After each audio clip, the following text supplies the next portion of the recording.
everyone. This is Rock Talk. I'm your host, Allie Sturm, and I'm lucky enough to be standing here with Brandon Barnes. Brandon, how are you doing? I'm doing great, doing great. Great. Why are you here in Denver? Working out, getting some hitting in with Blake, and just getting ready for 2015. It's wonderful to have you here in Denver, and I understand that last offseason you were concentrating on your speed. Is there a different approach you're taking to this offseason? No, it's same thing every year. I want to continue to get better, work on every aspect of my game. Speed. I think I need to work a little bit harder, and just becoming a better all-around player, a better hitter. And then can you take me through your pregame routine? Pregame. I listen to music as loud as I can.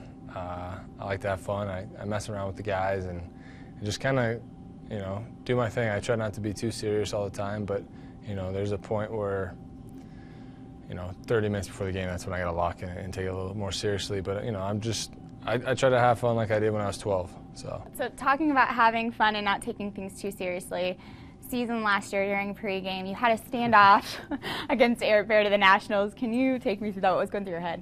I don't know. I always stand out there and wait for the flags to get off the field. I'm one of the last guys to get off the field, and he stayed there, and we kind of looked at each other and gave each other the nod, and we just went to battle. And I think I fairly won because I was all the way out on the grass and he was by the dugout. But and if we look back at replay, he was in the dugout before I was, so I think I won that. Nah, I completely agree. I think he was cheating. I think he won. And then you had one of the best catches in the majors last year when you ran out for that fly ball against the Cardinals. Can you just walk me through that? What was going through your head? I blacked out.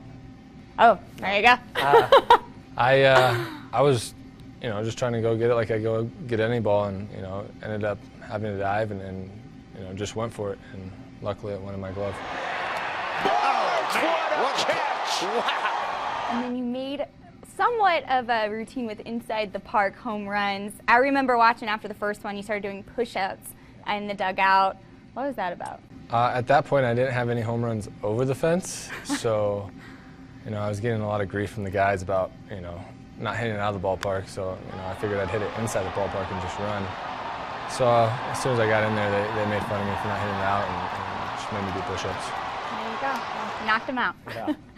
And then we all know you're pretty dang good with a wood bat, but how are you with a wiffle ball bat? I understand you're having a tournament here in Denver on December 14th? No, it's back in Anaheim, California. Oh. I put on a wiffle ball charity event for pediatric cancer. I'm all right. I could throw it around a little bit, but my team was 2-0 last year. But looking to come back strong, and it's mainly about having fun and spreading awareness for pediatric cancer and raising funds. Can you tell me how you decided to start this tournament and the story behind it? We were sitting on the couch one day, me and my buddy, and we were like, yeah, let's go, let's play wiffle ball and let's start a tournament, and then it just snowballed into let's do a tournament for charity. And then I've had ties with pediatric cancer from my little stepbrother had neuroblastoma when he was 11 months old and battled that all the way till 8th grade and was finally declared cancer free. So it's something that hits home for me and something that I always spend all my time on, is giving back and using this platform that I have. And I just think that, bringing something fun and for a cause, there's nothing better. I completely agree. I wish you all the success in that. I'm glad to hear your brother's doing better. Thank you. And then during the off season, where do you and your family reside? We reside in Anaheim, California. I'm born and raised, so I'll never move. Like California. Yeah. Any highlights of the off season, vacations, anything like that? Yeah, me and my wife, we always take a trip to PAO, which is Professional Athletes Outreach. It's a Christian conference, and it's being held this year in Colorado Springs. So I'm pretty excited to get away and spend a couple days on just giving the glory to God. That's wonderful. When's that taking place? That's December 2nd through the 5th. Okay, so and then you got that wiffle ball tournament right after that. Right after that. So we've been pretty busy. Just bought our first house, and we're remodeling, putting together this wiffle ball tournament, trying to stay in shape and concentrate on my first job, which is being a professional baseball player and player for the Rockies, and that's my main goal. But everything else is going to fall into place. Sounds great. It sounds like you guys are really giving back, and that's wonderful. Thank you. Brandon, this next part is called the Fast 5 Questions. I'm asking you 5 questions pretty fast. Are you ready? Yeah, let's go.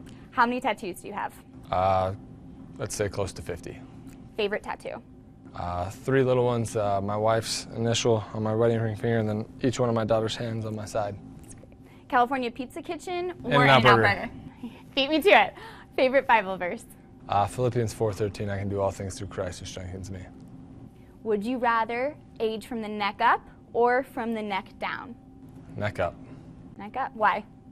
I don't know, I like to stay in shape and keep my body in shape, so I figured I'll let my face go.